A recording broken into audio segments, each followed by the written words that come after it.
Tenge turns 29. The national currency of Kazakhstan was introduced on November the 15th, 1993 by the presidential decree.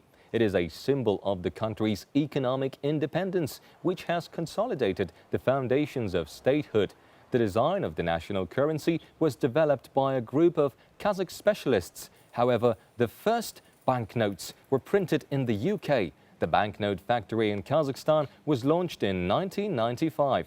The Tenge design has changed several times. Initially, the portraits of famous historical figures were printed on the banknotes. Later, they were replaced by images showing the achievements of the country's independence, such as the pictures of the Baiterek Monument, Akorda Presidential Palace, Independence Monument and Kazakh Yeli Monument. At first, the Tenge banknotes were issued in 7 denominations. Later on, the new denominations of 10,000 and 20,000 Tenge were also introduced.